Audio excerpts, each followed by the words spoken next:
ठीक है, we talking about sample size. ये समझ में आया बच्चों को? आपको समझ आ रहा है सबको कि हम कितना सैंपल साइज लेंगे? अगर एक प्रोजेक्ट के अंदर मैंने डिसाइड करना है, वैसे ही मैंने डिसाइड करना है किसी चीज़ के बारे में, कोई ओपिनियन क्रिएट करना है, तो मैं सैंपल कितना लूँगा?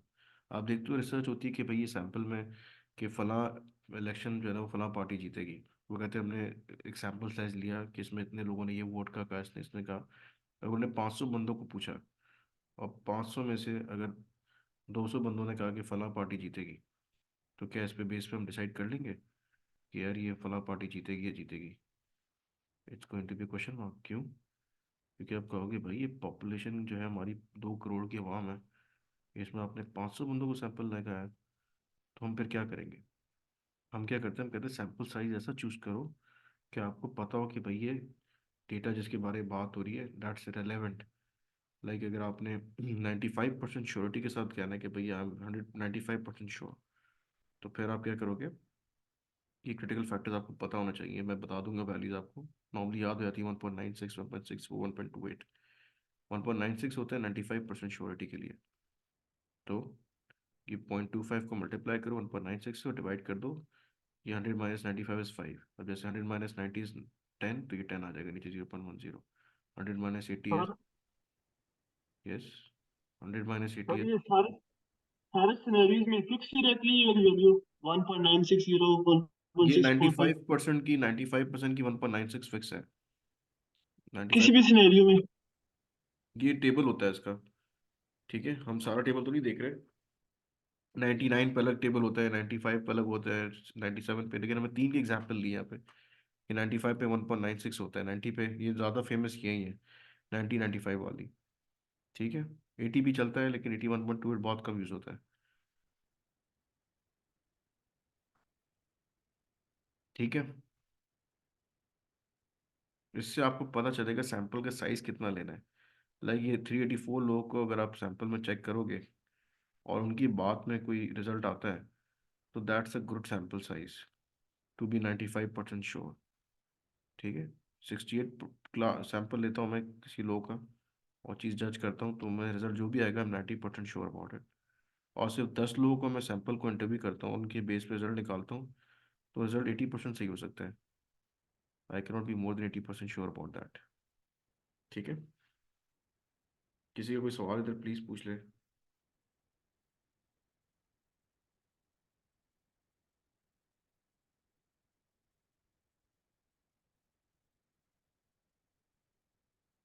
All clear? Yes sir.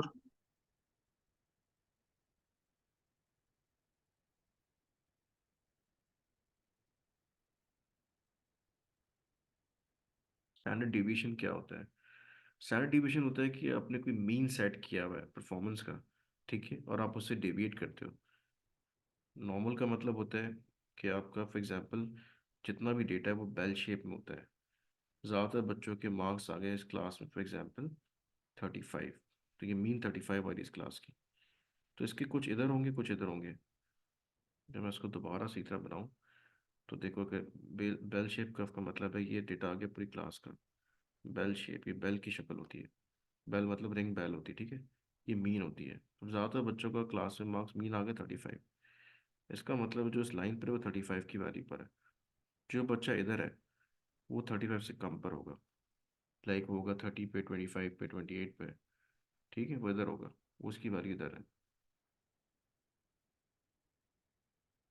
और जो बच्चा इधर है वो 35 से ज़्यादा होगा, 40 पे होगा, 44 पे होगा, इधर होगा। ठीक है, तो जो डेविएशन आ रही है कि आप अपने मीन से कितना दूर हो, इसको डेविएशन कहते हैं, कि how much you are deviating from mean. अगर एक बच्चे के मार्क्स हैं फॉर एग्जांपल 36, तो वो डेविएट कितना कर रहा है? मीन देखो 35 था और उसके मार्क्स कितने? 36 है। तो वो अगर यहाँ पर है तो कितना डेविएट कर रहा है? 35 माइनस 36 क्या हो जाएगा? 1। तो उसका वेरिएंस आ रहा है 1, मतलब अपने मीन से एक वैल्यू दूर है। ठीक है, तो जो स्टैंडर्ड वैल्यू है आप उससे कितना दूर होते हो, इसको हम कहते हैं स्टैंडर्ड डेविएशन। ये मैंने पहले ही बताया था शायद। ठीक है, तो ये स्टैंडर्ड डेविएशन को मॉनिटर करते हैं अपने प्रोजेक्ट्स में। ठीक है, और देखते हैं कि क्या इसकी शेप बन रहा है ग्राफ का। अगर बेल शेप का बन रहा है तो ठीक है, डेटा इज नॉर्मल डिस्ट्रीब्यूटेड। ठीक है। और अगर बेल शेप नहीं बन रहा तो data is not normal distributed. देखो उसका डायग्राम भी देख लेते हो। ये मैंने बात की, ठीक है। ये बेल शेप का होगा। ये मीन है बीच में। ठीक है, इसको मीन कहते हैं इस वैल्यू को। ये डॉटेड लाइन है। ठीक है। मीन के आसपास जितना भी डेविएशन है वो ये है। मीन से इतना दूर हो गया तो आप 63 डेविएट करोगे, 95% डेविएट करोगे, बहुत दूर चले गए 97% डेविएट कर लिया आपने। ठीक है। ये डेविएशन किस चीज़ की है? प्रोडक्शन की भी हो सकती है कि आपने कोई एग्जांपल, एक टायर आपने बनाया है, सर्विस कंपनी का टायर है, उसका साइज है 5.8। तो 5.8 का टायर है तो ज़्यादा टायर 5.8 के ही होंगे। ये ना मीन बनाया है, ठीक है। अगर कोई 5.6 का है, वो कहेंगे ठीक है यार, 0.2 का डेविएशन है, नहीं होना चाहिए लेकिन चलो चल जाएगा। 5.4 का टायर बन गया, ठीक है, चलो ठीक है, नो इशू। लेकिन अगर वो टायर बन गया फॉर एग्जाम्पल 4 का, तो हम कहेंगे यार ये तो आउटलायर है, ये तो नहीं बन सकता, ये एक्सेप्टेड नहीं है क्वालिटी। ये फिर भी एक्सेप्टेड है। ये नॉर्मल टेबल है। ठीक है। इस प्रोजेक्ट को चला लो, इसमें नॉर्मल वैल्यूज है, लेकिन अगर प्रोजेक्ट के अंदर आपके आउटलायर्स आ गए क्वालिटी में, तो that project is not good. उसके अंदर क्वालिटी के इश्यूज हैं। ठीक है। सिग्मा क्या होता है? सिग्मा का मतलब होता है कि आपके फॉर एग्जांपल अगर 10 मिलियन आप चीज़ें बना रहे हो, उसमें से आपकी जो डिफेक्टिव चीज़ें बन रही हैं वो कितनी होनी चाहिए? वो कम से कम मेरे ख्याल है 6 होनी चाहिए, नॉट मोर देन 6। ठीक है। 10 लाख में से अगर कोई पीस बनते हैं, उसमें सिर्फ 6 पीस हैं जो खराब है, बाकी सब चीज़ बिल्कुल ठीक है। डिफेक्ट सिर्फ 6 है। 10 लाख में से, 1 मिलियन में से 6 डिफेक्ट है। इसको कहते हैं 6 सिग्मा प्रोडक्शन। ठीक है। 6 सिग्मा ये लिखा हुआ। तो इसका मतलब है कि आपने डिफेक्टिव पीसेस बिल्कुल कम से कम है, तो इसका मतलब है कि आपकी प्रोडक्शन या प्रोजेक्ट बिल्कुल ठीक चल रहा है। There is no issue. वो कब होता है? जब आप जीरो डिफेक्ट्स पे जाते हो। जीरो डिफेक्ट्स कब होते हैं? जब आपके हर प्रोजेक्ट पे, हर स्टेप पे everything is according to the plan. ठीक है। अगर कहीं प्लान डेविएट नहीं हो रहा, तो उसका मतलब है कि ठीक है, सब चीज़ें प्लान के हिसाब से चल रही हैं। ठीक है। और अगर जैसे मैंने दिखाया percentage of population with in range, ये इसमें वैल्यूज है +-1। अब +-3 का मतलब क्या है? देखो ये बता रहे हैं। इसका मतलब है 6 सिग्मा भी कहते हैं इसे। 3 इधर 3 इधर। 6 इसलिए कहते हैं ना, प्लस इधर +3 इधर, +3 उधर, -3 उधर। तो डेविएशन 6 का हो सकता है। ठीक है। टोटल डेविएशन 6 है ना, इधर उधर मिला के, तो कहते हैं 6 सिग्मा। इसका मतलब है कि 2.7 बिलियन डिफेक्ट्स पर बिलियन यूनिट्स प्रोड्यूस। मतलब अगर 1 अरब बनाओगे तो उसमें से सिर्फ इतने डिफेक्ट्स आएंगे, 2.7 मिलियन। जैसे मैंने अपनी सादा ज़बान में बताया कि 10 लाख पीस में से सिर्फ आपके 6 पीस खराब होंगे, बाकी सब ठीक होंगे। ये 6 सिग्मा होता है। किसी को कोई सवाल प्लीज़ पूछ ले।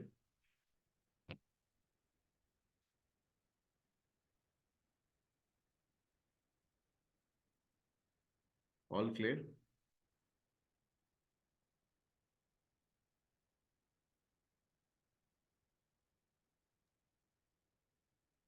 फिर हमें जो चौथी टेक्निक हमें बताई थी, जो हम क्वालिटी कंट्रोल में करते हैं यूज़। अभी याद रखो, हम क्वालिटी कंट्रोल पे ही घूम रहे हैं। We just into quality control right now. हमने एक और क्वालिटी कंट्रोल का जो टूल सीखा था वो क्या था? चार्ट सीखे थे। क्वालिटी कंट्रोल चार्ट्स होते हैं। ठीक है। कोई चीज़ अगर चार्ट पे होगी उसके हिसाब से देख लो। चार्ट जो बता रहा है उसके हिसाब से अगर ठीक है तो फिर ठीक है। चार्ट कह रहा है कि ठीक नहीं है तो फिर ठीक नहीं है। ठीक है। जैसे कि उन्होंने बताया, a control chart is a graphic display of data that illustrates the results of a process over time. It helps to prevent defects, allow you to determine whether the process is in control or out of control. Specifically जो projects होते हैं बड़े, जो आपके production houses होते हैं या आपके स्टील मेकिंग प्रोजेक्ट है, ठीक है, तो बड़े बड़े वहाँ पे आपके चार्ट बने होते हैं। वो दिखाते हैं कि यार इतनी अगर टेम्परेचर है तो प्रोजेक्ट आपका या प्रोसेस आपका इन कंट्रोल चल रहा है। ठीक है। अगर इसकी लिमिट टॉलरेंस की बढ़ रही है तो इसका मतलब प्रोसेस आउट ऑफ कंट्रोल। तो उसी लेवल पे आपको फिर कोई इंडिकेशन आ जाती है कि ठीक है यार, ये कुछ something is going wrong. Quality का प्रोटोकॉल फॉलो नहीं हो रहा। ठीक है। Operating at a higher sigma value, like 6 means product tolerance और quality control limit have less variability. Less variability का मतलब है हर चीज़ अपने हिसाब से बिल्कुल परफेक्ट है। 7 rules state that if 7 data points in a row are all below the mean, above the mean, or increasing or decreasing, the process needs to be examined or random problems। ये बताता है कि भाई 7 rules कहते हैं कि भाई कोई अगर मीन से ऊपर नीचे चीज़ें चल रही हैं, ठीक है, या तो मीन से बहुत ऊपर कोई वैल्यू आ रही है, या बहुत ज़्यादा कोई मीन से इंक्रीजिंग या डिक्रीजिंग है, तो फिर आप प्रोसेस को रोको और उसको चेक करो सही तरह कि प्रोजेक्ट में कोई मसला आया हुआ है। You need to get the problem resolve, फिर आगे बढ़ो आप। ठीक है। Any question regarding this? किसी के दिमाग में कोई सवाल आ रहा हो?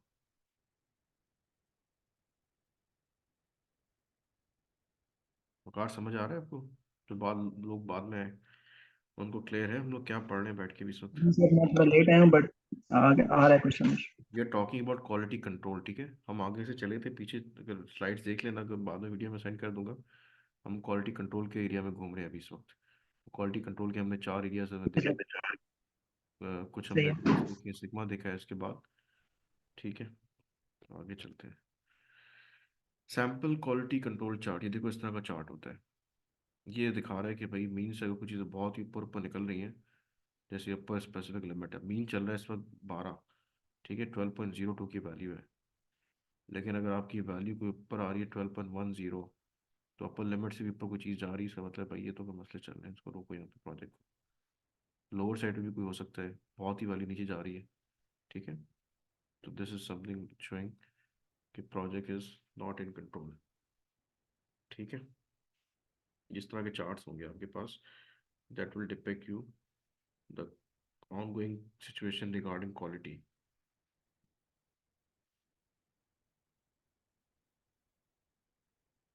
ये सिक्स सिग्मा की तस्वीर बनाई है उन्होंने।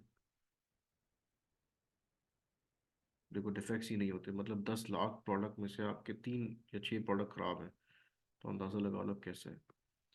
टेस्टिंग इज ऑल्सो मेथोडोलॉजी, ये तो आपको आईटी में पता होगा कि टेस्टिंग होती है प्रोडक्ट्स की, ताकि आपकी अगर प्रोडक्ट की क्वालिटी टेस्टिंग हो जाएगी तो सब मसले होंगे वो सामने आ जाएंगे। प्रोटो टेस्टिंग भी कहते हैं इसे। ठीक है, तो again it's a quality life cycle. ठीक है, many IT professionals think of testing as a stage that comes near the end of the IT product development। ठीक है, testing should be run almost every phase of IT product development cycle। ये पुराने concept तो सारे के यार, लोग कहते थे कि ठीक है यार, आपको टेस्टिंग के बाद ना, प्रोडक्ट के बनने के बाद उसको टेस्ट कर लेते हैं। लेकिन what is the latest concept कि testing should be done almost every phase of IT project. हर फेज पे डेवलपमेंट के लाइफ साइकिल पे आपको टेस्टिंग लगानी होती है, एंड टू मेक श्योर कि टेस्टिंग आपकी अप्रोप्रिएटली रिजल्ट्स के साथ आगे बढ़े, जैसे उन्होंने बताया आपको। ये आपने देखी भी तस्वीर और इसमें आपको आइडिया भी हो चुका होगा। देखो कि प्रोजेक्ट अगर कर रहे हो, आईटी का प्रोजेक्ट ही देख लेते हैं। कोई इनिशिएट प्रोजेक्ट किया, फिजिबिलिटी के टेस्ट पे अलग टेस्टिंग कर लो। ठीक है, प्रोडक्ट सिलेक्शन पे टेस्टिंग कर सकते हो। दीज आर ये यहाँ पे इटरेशन कोडिंग है। ठीक है, तो यहाँ भी टेस्ट हो सकता है। इटरेशन टेस्ट यहाँ दिखाया है, सिस्टम टेस्ट दिखाया है इन्होंने, यूजर एक्सेप्टेंस टेस्ट दिखाया है, टेस्टिंग टास्क दिखाया है। तो these are steps way you can get the testing done at different cycles of the project।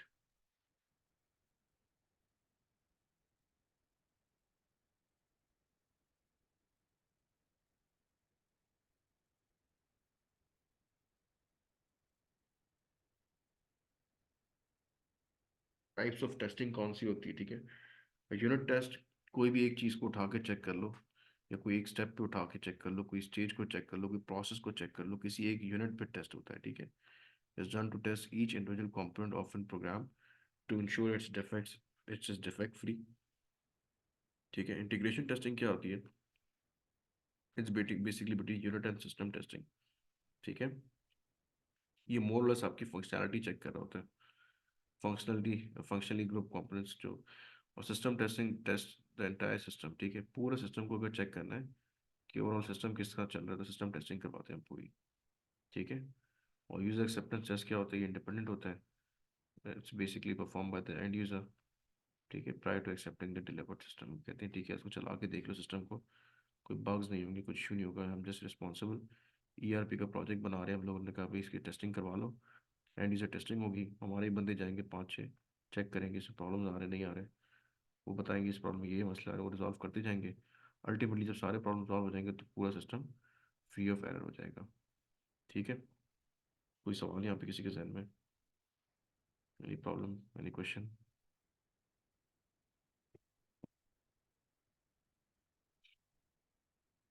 अभी गैंट चार्ट्स किसी ने देखे पहले कभी किसी ने? अब तो बनाना सीख गए हो आप लोग प्रोजेक्ट मैनेजमेंट। गैंट चार्ट्स पहले भी हम दिखा रहे थे, अब छोटे छोटे छोटे बॉक्सेस होते हैं। ठीक है, ये पूरे प्रोजेक्ट का दिखा रहा है। Gantt charts for building test into systems. ठीक है, अब इसने यूजर एक्सेप्टेंस का दिखाया है कि यहाँ पे ये टेस्टिंग वाला पार्ट है, ये टेस्टिंग होगी यहाँ पे। ठीक है, ये दिखा रहा है टेस्टिंग का, जिस दिन डेज पे टेस्ट होगी। तो this is like user acceptance test going on post implementation. ठीक है, define test approach, establish test standards, ये डेट्स बता रहे हैं यहाँ पे। इस प्रोजेक्ट में आपने यहाँ पे ये काम करना है। Define acceptance criteria, begin test acceptance test plan documentation. ठीक है, यूनिट टेस्ट परफॉर्म कर लो, इंटीग्रेशन कर लो, सिस्टम कर लो। ये सारे टाइमलाइंस बताए हुए हैं आपको, डेट्स बताइए। This is exactly how we do it in IT project. ये इंपॉर्टेंट है आप लोगों के लिए समझना कि how you do it in IT project. Quality testing, this a tool to make sure की quality is maintained in the project. Improving information technology project quality। ठीक है, several suggestions for improving quality for IT projects include leadership that promotes quality। ठीक है, अगर आपकी top management को quality का पता होगा and they emphasize on the quality, तो वो क्वालिटी शुरू से लेकर आखिर तक क्वालिटी रहती है। Understanding the cost of quality, ये बहुत इंपॉर्टेंट है, लोगों को पता होता है। जैसे मैं बताया था, cost of quality is very high. लोग, people will give up low quality product and they will end up paying more for quality product. ठीक है, focusing on organization influences and workplace factors that affect quality, following maturity models to improve quality. अभी सारे suggestions हैं जो लोगों ने दिए हैं कि भाई इस तरह आप आईटी प्रोजेक्ट्स में अपनी क्वालिटी को इम्प्रूव कर सकते हो।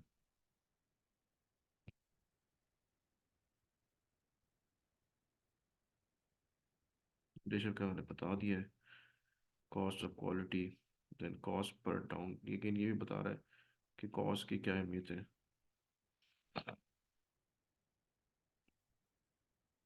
अच्छा, 5 कॉस्ट होती हैं जो आप याद रख लो, ये इंपॉर्टेंट है क्वालिटी के ऊपर। एक होती है प्रिवेंशन कॉस्ट। प्रिवेंशन कॉस्ट होता है जो खर्चा आप कर रहे हो क्वालिटी को मेंटेन करने के लिए।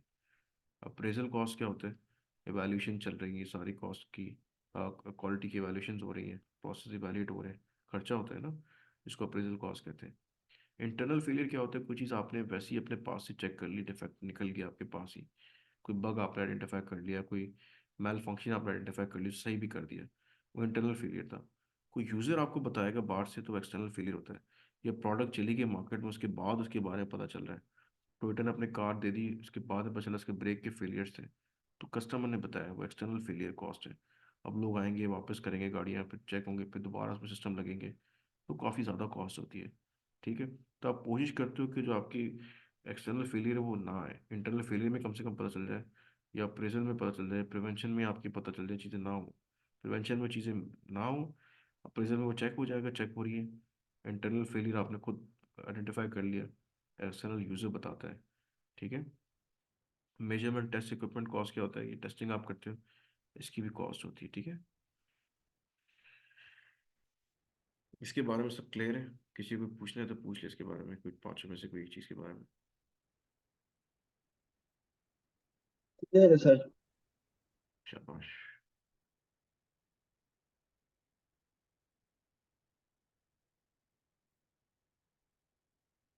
इसके बाद ये सारी चीज़ें, ये थोड़ी सी और हैं, इसमें देख लेते हैं, अगर कोई चीज़ें बताने वाली बता देता हूँ। ज़्यादा आपको मेरे ख्याल से ज़्यादा अनुभव हुआ है। Study by DeMarco and Leicester showed that organizational issues had much greater influence on programmer productivity than technical environment और programming languages। ठीक है, ऑर्गेनाइजेशन के अपने इश्यूज होते हैं जो बेसिकली बता रहा है, बाद में क्वालिटी इश्यूज बन जाते हैं। Programmer productivity varied by factor from of 1 to 10 across organizations, but only by 21% within the same organization। ये ऑर्गेनाइजेशन फेलियर थे, बेसिकली क्वालिटी फेलियर्स नहीं है। Study found no correlation between productivity and programming language, years of experience or salary। A dedicated workspace and quiet environment were key factors to improving programmer productivity. अभी वही बात है कि किस तरह का आप उसको माहौल देते हो, किस तरह की ऑर्गेनाइजेशन देते हो, तो उस तरह का क्वालिटी वर्क आते हैं। ये प्रोग्रामर से रिलेटेड बात थी, तो इसलिए इन्होंने इसी पे बात की है। ये कोई रिसर्च की थी इन्होंने प्रोग्रामर्स पे।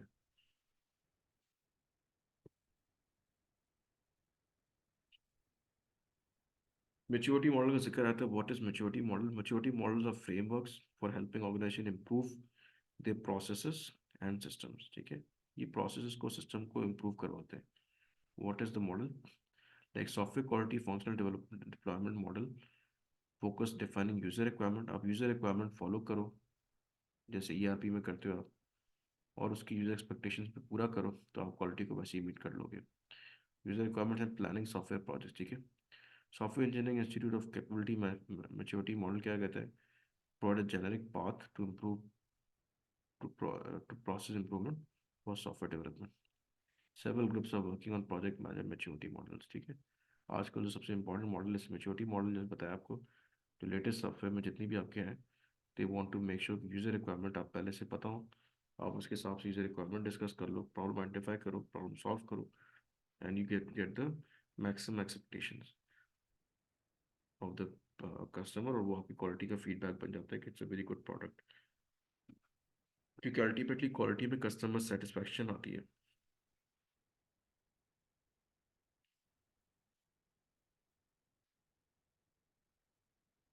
प्रोजेक्ट मैनेजमेंट में कौन सा maturity model we talking about? Ad hoc में क्या होता है? Project management process describe as disorganized and occasionally even chaotic. The organization has not defined the systems and processes, and process success depend on individual effort.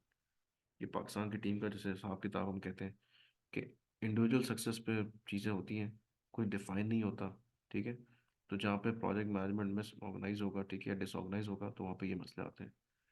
There are some project management process and system in place to track cost, schedule, scope. Project success is largely unpredictable and cost and schedule problem are common. ये जो project success होता है, again it has to be defined. Success का मतलब क्या है?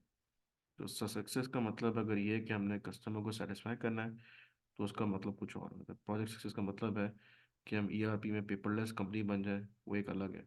तो हर project का सक्सेस की अपनी डेफिनेशन होती है। ठीक है, सक्सेस आपके नज़दीक हो सकता है कि एक गाड़ी आ जाए मेरे पास, मैं सक्सेसफुल बिजनेसमैन बन गया। कोई कहेगा मेरे नज़दीक घर आ जाए, कोई कहेगा मैं, मेरा नाम बन जाए। तो प्रोजेक्ट सक्सेस की अगेन डेफिनेशन होती है, हर प्रोजेक्ट की अपनी डेफिनेशन होती है प्रोजेक्ट सक्सेस की। ठीक है, organize the standardized document project management process and systems that are integrated into the rest of the organization. Project success is more predictable and cost schedule performance improve। ठीक है, again standardise चीज़ें करोगे तो उसमें chances of success are very high. Manage करोगे, management collects the users detail images of effectiveness of project management, project is more uniform। ठीक है, again there are more chances of project। Adaptive में क्या होता है? Feedback from project management process and from piloting innovative ideas and technologies enables continuous improvement। Process is in the norm, is the norm and cost schedule performance continuously improving। ठीक है, feedback system में क्या होता है कि आपका project success का factor normal एक सक्सेस होगा ही होगा। ठीक है, क्योंकि आप चल रहे हो, मैकेनिज्म जो चला रहे हो वो क्या है? फीडबैक मैकेनिज्म है। कस्टमर को इन्वॉल्व कर रहे हो, कस्टमर का फीडबैक आ रहा है, and you make changes according to customer requirement.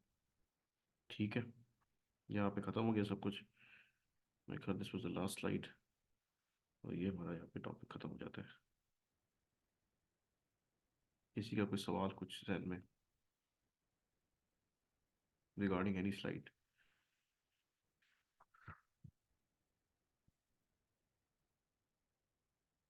No sir.